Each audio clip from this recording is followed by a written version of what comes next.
You're listening to the Grind Line Podcast. What's up, and welcome to another episode of the Grind Line Podcast. I am your host, Greg. You're listening to episode 352. I am here, 352, 351. 351 is what we are on. I am here tonight with Ryan and Tyler, and we suck again. How are you guys doing? Be better without shitty hockey. That's all I got on that one. This is what happens when I leave the state of Michigan. You weren't here for the entire 5-game win streak. I was here for 2. Okay, well, that doesn't count. Tonight, we have a loss to talk about. We're not going to be really positive at all in this one. There's not much to be positive about since we last spoke about the Red Wings being really good and going on a 5-game win streak. They went into Buffalo and laid a giant egg after me and Ryan talked about them being really, really disciplined and taking penalties. They went and took 5 and just looked awful. I kind of want your guys' give me your 30,000-foot view on that game, what you saw, and then we're going to talk a little bit about Todd's comments and the positives and news. I mean, you can't win a hockey game by being a passenger. It's simple as that. They, much like tonight against the Islanders, have been stagnant. They are getting beat to pucks. They're losing puck battles left and right. And you're not helping your goaltender out. I don't understand how you can just let a guy be so out to dry. The rookies struggled last night. Certain veterans that the internet has been rightfully destroying look bad last night. It just doesn't. And continue to look bad tonight. I don't have the right words to describe how you go from looking the way you did on that 5-game bender. Like, is it being away and on the road that much of a detriment to your team right now? Are you that soft to leave home base and have to get out in the world and have to go do something? I mean, even in the Toronto game when they were on the road and that they won, they got manhandled. They lucked out that win. The away team the home team does get the favorable matchups, but there's no way the matchups are this favorable and not favorable enough to just continuously take penalties. Well, they got another 4 tonight so far. They're on a penalty kill right now. It's just completely undisciplined hockey. It's lazy. It's leaving guys wide open.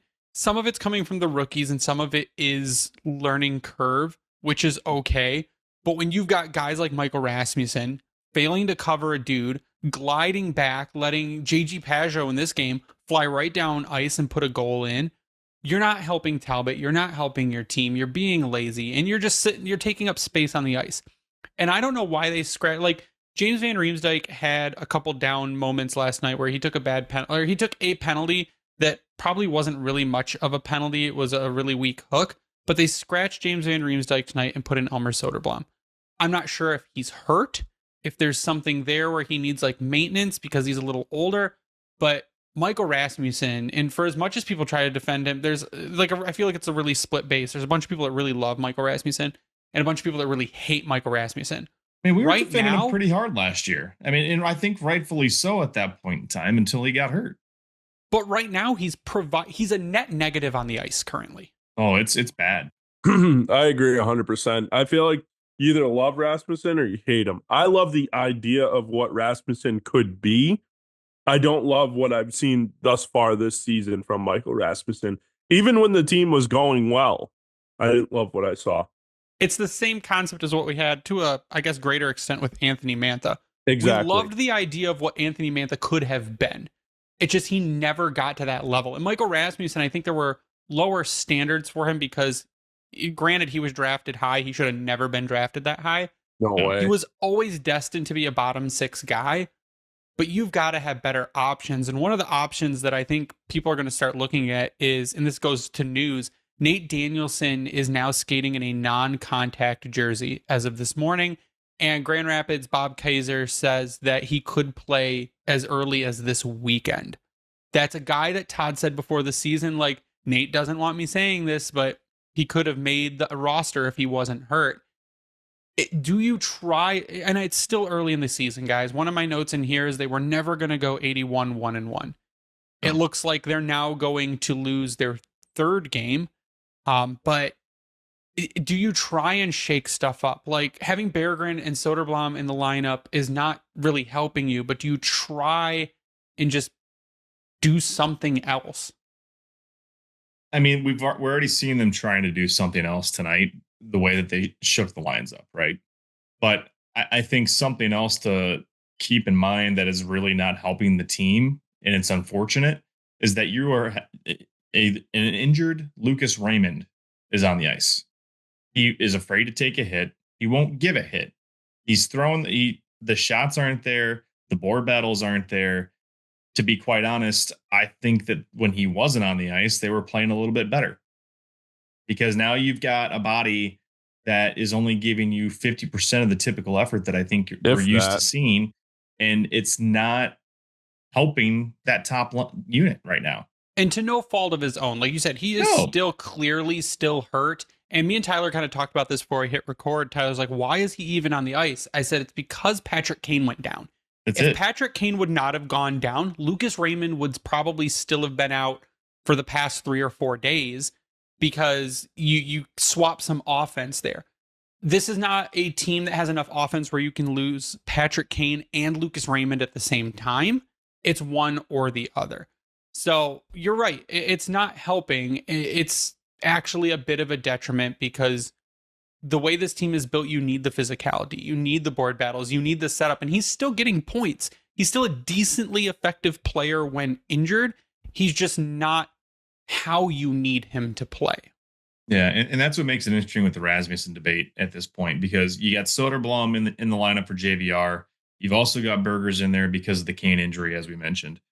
But each of those guys in their own right, I mean, you had, I think you were referring to the spinorama for Rasmussen of what were you doing on that goal after a play that Soderblom tried to make a cute little kick through the legs, goes off his stick. It gets deflected by the Islander player. Then Raz is lazy trying to get the puck at center in the neutral zone. And then he gets himself back into what should have been good positioning in their own end. And he's just standing there and put in a spin cycle because of a pass. So with Burgers, you had him on the power play, I think last night. You didn't get any impact there. So the 3 guys that are in question that you need to have something from in terms of a depth role and step up role, you're not getting it. And that's the frustrating aspect, I think, at this point. And to what you were saying about Danielson back, that's one positive thing to potentially look at. You've also got Carter Mazur lighten things up. I think they showed he's second in the AHL in goals right now and 4th or 6th in points, I think they said, to start the season. And Grand Rapids is on a bender.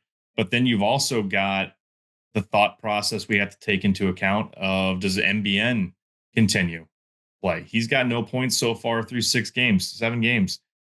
What's going to be the case to keep him after 9? Because he hits past 9 games. Now you're losing a year of his contract.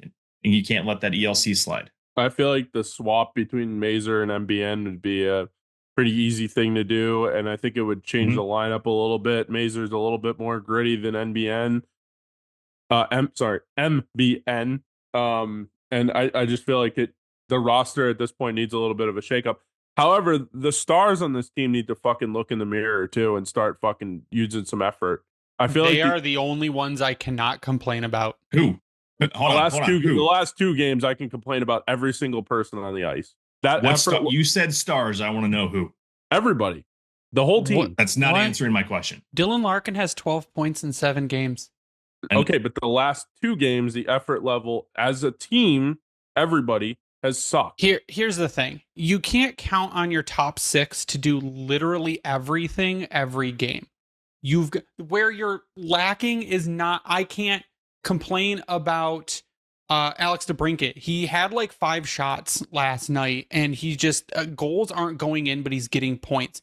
Dylan Larkin's carried this team throughout the first part of the season. Again, he took a maintenance day a few days ago because he might have something nagging, but Dylan Larkin is playing and Dylan Larkin is producing. Emmett Finney is a goddamn phenom. He is so good, and the connection between him and Dylan Larkin is fantastic. And Larkin scored. Tyler, he scored. Larkin assisted a beautiful Finney goal last night. I can't complain about that top line. I mean, your top players. Now, to be fair, though, Ryan, Todd did call out Marco Kasper last night. He was awful last night. Marco And he was Kasper is awful not tonight, playing, too. but someone pointed out in the Discord earlier, if Cat was scoring, Marco Kasper would have points because he's setting up Cat's missing the net or it's not going in.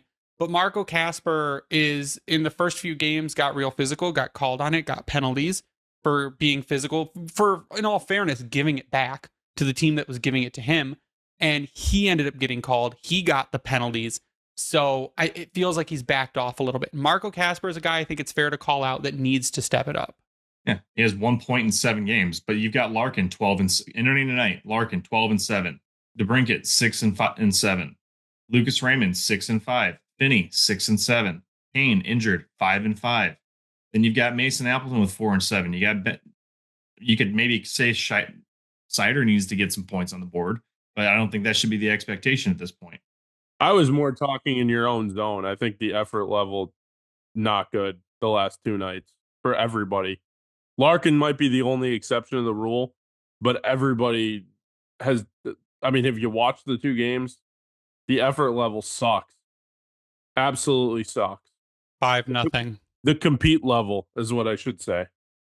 Again, they turn it over at the line in the offensive zone, and they let the Islanders walk down again and put it in. The Islanders now have 5 goals on 20 shots.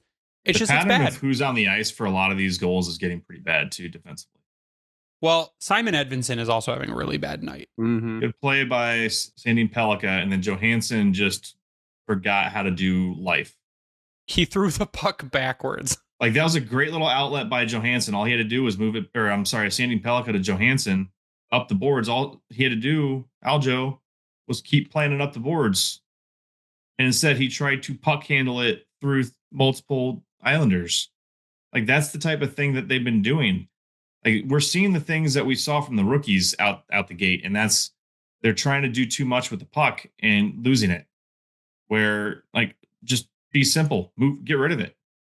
There was a play, I want to say, in the first period where Edvinsson had the puck behind the net.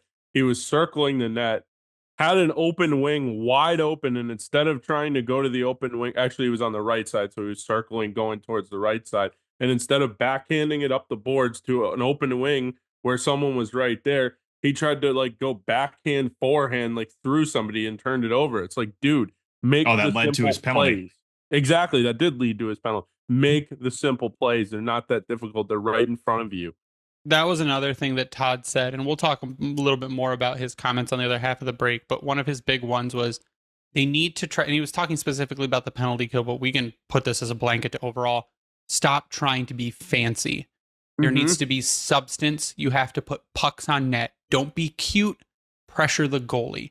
And that is what they failed to do against a rookie goalie last night in Buffalo, playing his first NHL game where we always make them look like Vezina candidates or all-stars when they get their first play against us. I'm surprised it wasn't a shutout. They gave him his first NHL point last night, too. No, they took it away. Did they? Okay, good. Fuck him. But we're going to go to break. We'll be right back. Word from our sponsors. We'll talk about Todd's comments. I'm going to give a couple positives, I guess, on the other side, maybe. But we'll see. So give us a second. Word from our sponsors. We'll be right back.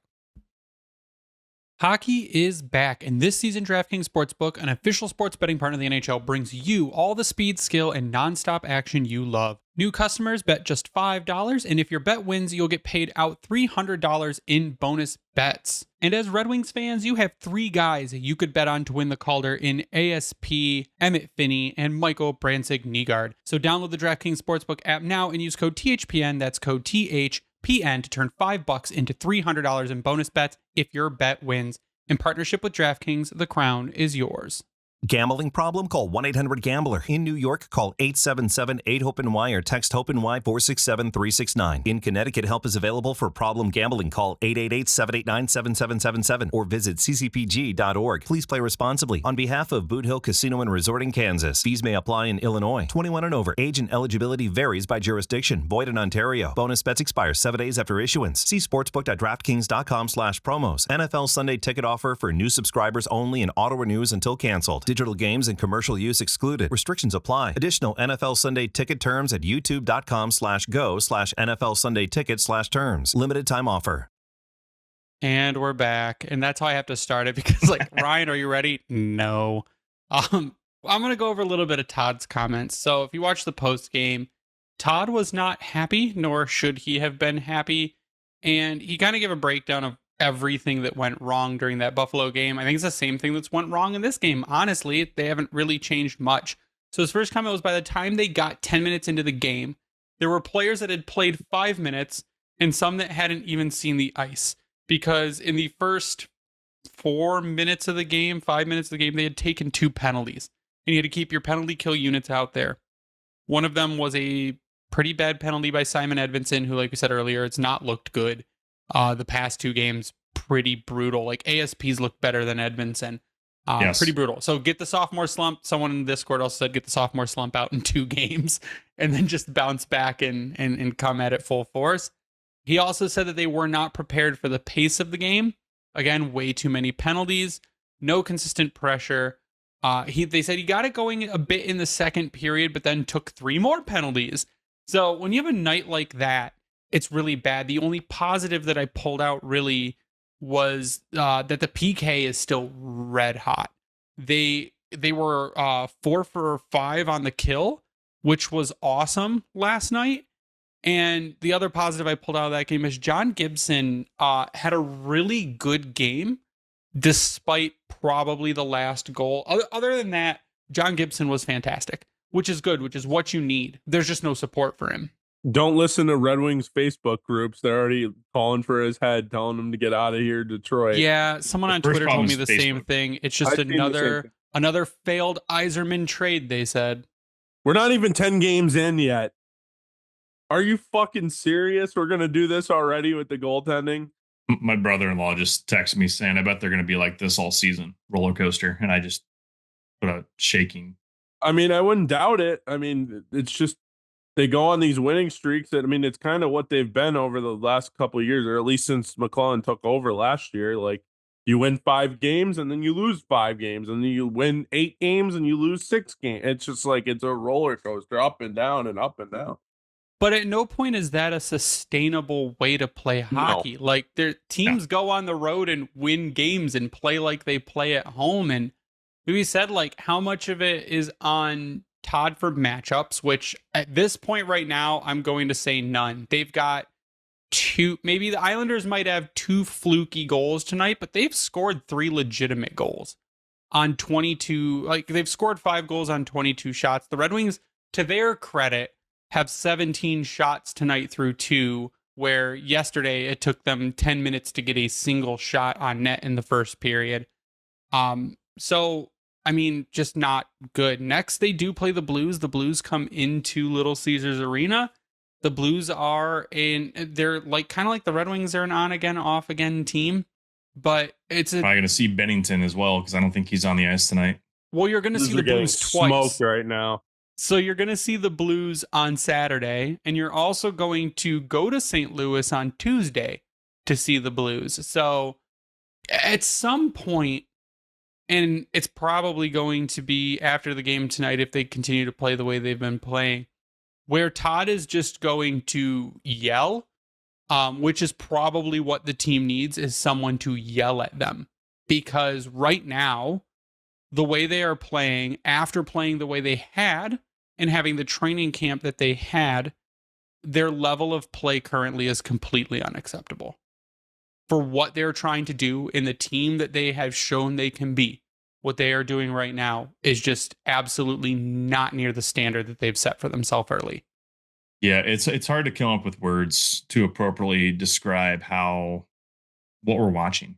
Bad. It's horrible. And it's shit. not even like, to what we were saying earlier, it's not even the rookie's fault. Like, you would expect that maybe with the kids. And that last night, they didn't look great, to be totally honest. And they had a good segment showing the one goal where it looked like everyone was manned up, but then you had Edvinsson get burned.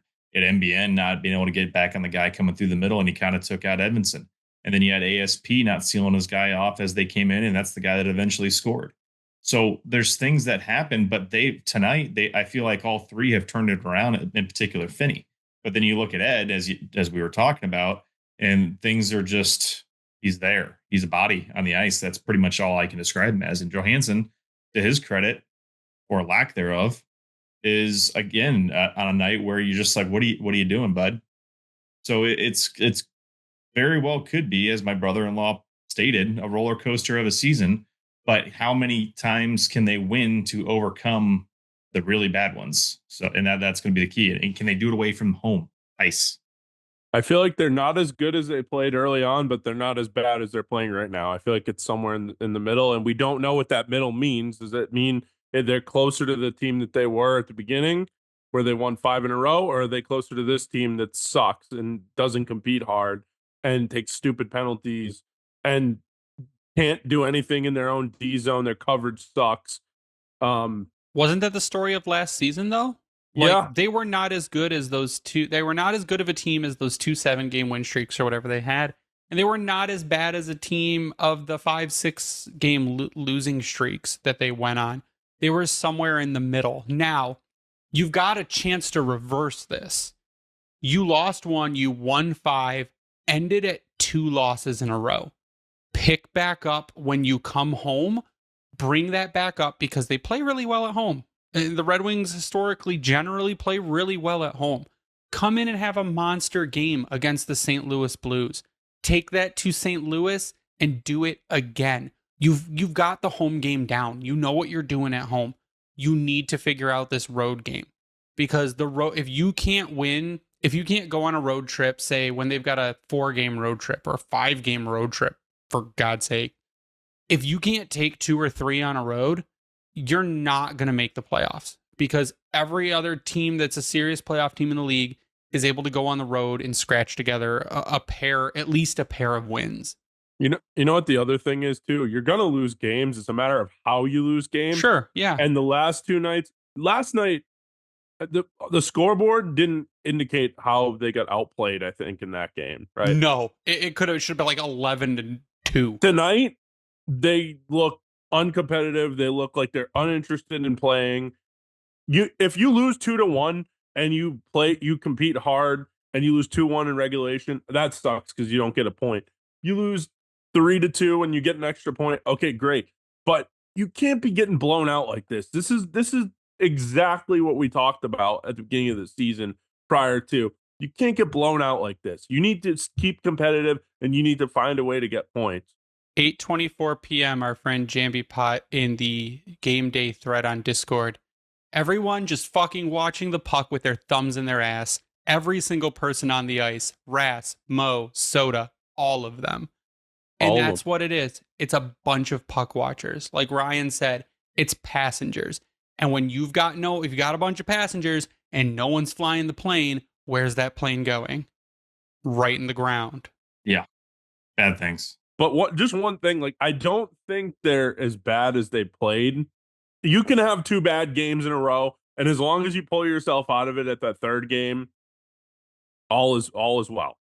But not just even pull yourself out of it. Even if you lose, compete. That's what we said. Like, compete. Show you give a shit. That's what it is. Like, go out there and hit a guy. You when they were down in this game, when that 3rd goal was scored, someone go punch someone. Just go do it. Go punch someone. Get some energy back into the bench because they're completely deflated. Like, go out there and make a big hit. That's why MBN is here. That's half the reason he's here, is to go out there and make big hits. You're not getting it from the crowd because those 2 buildings that they played in the last 2 nights are the most dead-ass crowds in the NHL. So bad. It's terrible. I feel bad for Buffalo fans, but whatever. You want a relocation team, Buffalo could be one of them. I don't think they're going anywhere with Pagula being the owner. Yeah. I mean, you look at last season, though, we're talking about the home and away record. Like, they were 22-16-3 last season at home. And on the road, they were 17-19-5. So obviously, when you have a team that is struggling to have an identity and they are young, immature, you need to win the games at home, but you also need to try to steal those games on the road. We didn't see it enough last season. We're really junior on this season, but so far, them on the road has been a recipe for disaster. And again, we know that the matchup thing is a worry, I think, at least to me, because with Toronto in particular, we saw the top line, them trying to scramble after a faceoff draw to try to get out there to match up, and it didn't work out too well. So we've seen that kind of a bit the last two nights, but at the same time, with the way that this roster is structured, there really shouldn't be any layoff, if you will, if that's the right word you can use, or drop off when it comes to what your defensive pressure should be being applied. Correct. For how you've got this roster basically balanced out. You've got Comfer out there as one of your best PKs on a depth role, but defensively, you're just like, what are you doing, bud? I think Kopp of late has looked actually fantastic defensively. I agree. Offensively, he's generally still a black as hole. always. I love Kopp on the forecheck, though. Oh, he's flying around the ice right now. But my point to that, though, is all these guys that are very effective defensive players are spread across your lineup right now. There shouldn't be that much of a drop off in terms of what you see in terms of pressure on the other team's top or middle lines. Yeah, we may not have the same offensive pop. Did Patrick Kane coming out of this lineup really impact him that much? Is Lucas Raymond playing as a half a body of impacting them that much? That one I think is true. But you have to find that testicular fortitude and go play fucking hockey. What Ryan's trying to say is what Dan Campbell says. Put your fucking balls on the table and let's go here. Yeah, get Dan Campbell again. Get Dan Campbell in that fucking locker room. I'm waiting on that. Get him in the locker room. We've got the St. Louis Blues coming up. I just want to get your guys' kind of, what do the Red Wings have to do going into that game to change the narrative? And we're going to start with Ryan. I think the biggest thing that they need to do is just go back to the Todd McClellan first bag skate when he first took over this team, is play fucking hockey. Go out there, mean it. Because right now, the last two nights you've been getting beat to pucks left and right. You can't win a board battle to save your life. And they're letting the other team dictate every aspect of what's happening out there. You need to flip that on its head with the day off, coming back home, reset, and go win. It's simply put, obviously much more difficult than that because it's the NHL. Make your fans happy, make yourselves happy, because now after this home game, you go on another 4 or 5 game road trip to finish the month out. It's not going to get easier because you've got some top tier Western teams that you're going to be going up against. So put yourself on the right foot forward as you hit the road running with hopefully a win against St. Louis. What Ryan's saying is, would your mom be proud of that game? Your mom wouldn't be proud of that game. You're not playing right. No, my mom wouldn't talk to me. Ryan socials. Already ran 33. Tyler, what do they got to do? Find a way. I mean, find a way to win. Find a way to get back to the basics and, put pucks on net. I hate to say it, but get pucks in deep and fucking forecheck the shit out of them. Pucks on net, pucks in deep. Yeah, no, but seriously though, back to the basics of Red Wings hockey. And then when you get to the power play, cash in and score on your power play opportunities. Are you saying back check, forecheck, paycheck?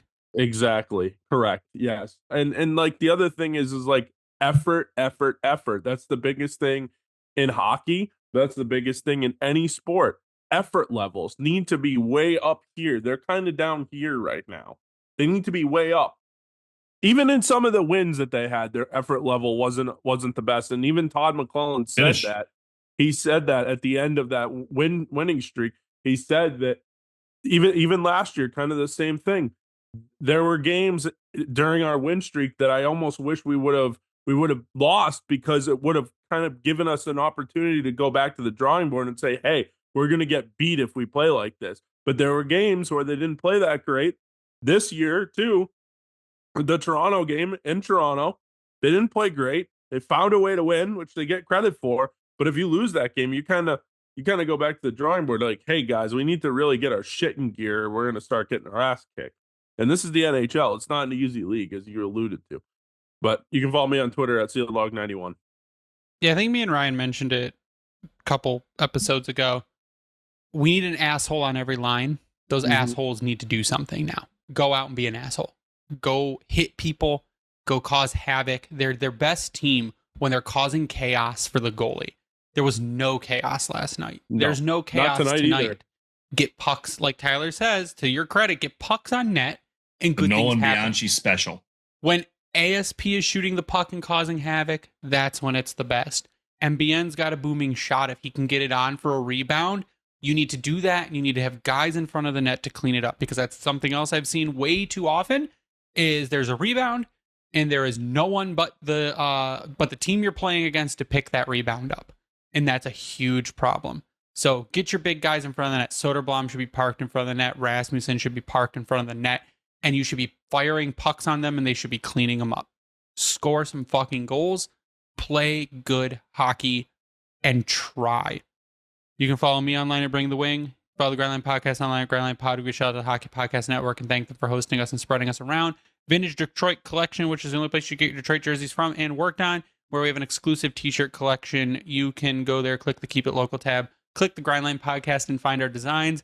And if you're not watching us on YouTube, we encourage you to do that. Sub, like our videos, and turn on the notifications. You'll be notified every time an episode goes live. But that is going to do it for us tonight. So for Ryan and Tyler, I am Greg. You stay classy, Hockey Town.